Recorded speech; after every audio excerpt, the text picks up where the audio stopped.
আসসালামু আলাইকুম। আজ তৈরি করে দেখাবো এগ স্যান্ডউইচ।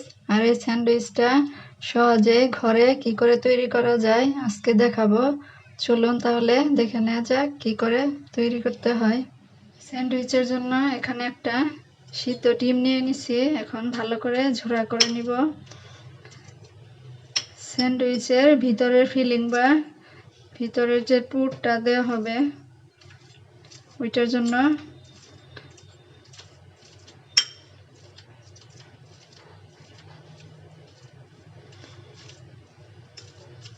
ভালো করে ঝোড়া করে নিব।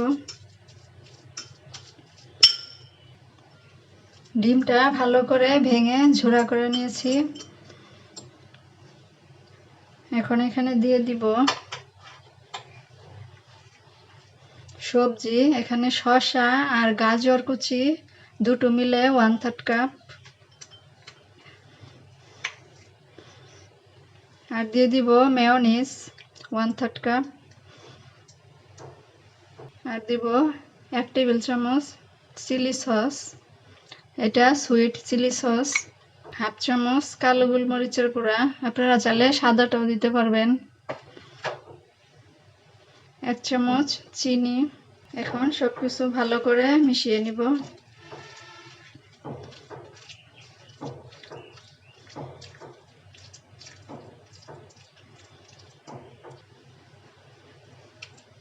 এই তো হয়ে গেল আমার স্যান্ডউইচের ভিতরের সালাদ বা পুর। এই পর্যায়ে আপনারা চেক করে নেবেন, যদি লবণের প্রয়োজন হয় একটু লবণ দিয়ে নেবেন। এখন এক সাইডে সরিয়ে রাখবো।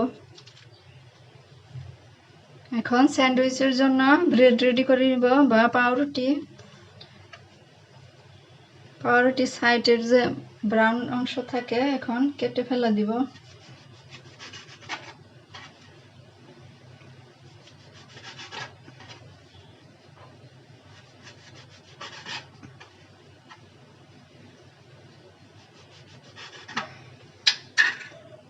এই তো এইভাবে কেটে নিতে হবে।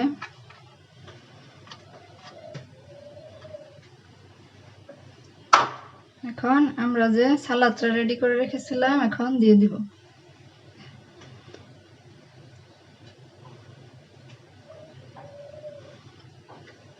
সালাদটা আপনারা যে যেরকম পছন্দ করেন কম বা বেশি করেও দিতে পারবেন। ভালো করে ছড়িয়ে দিব।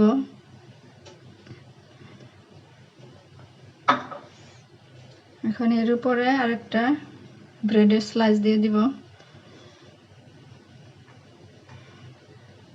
এখন মাঝখান দিয়ে কেটে নিব।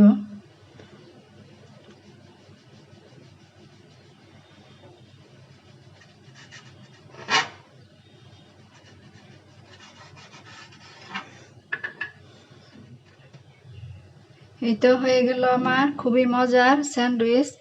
এর এই স্যান্ডউইচটা আপনারা প্লাস্টিক র্যাপারে মুড়িয়ে নর্মাল ফ্রিজে রেখে 3 থেকে 4 দিন খেতে পারবেন। আর চাইলে এভাবে আপনারা বাচ্চাদের টিফিনেও দিতে পারবেন। এই তো এইভাবে মুড়িয়ে নর্মাল ফ্রিজে রেখে দিলে 2 থেকে 3 দিন খাওয়া যাবে। আর বাচ্চাদের টিফিনেও এইভাবে দিতে পারেন। তো ভিডিও ভালো লাগলে প্লিজ সাবস্ক্রাইব করে পাশে থাকবেন। আল্লাহ হাফেজ।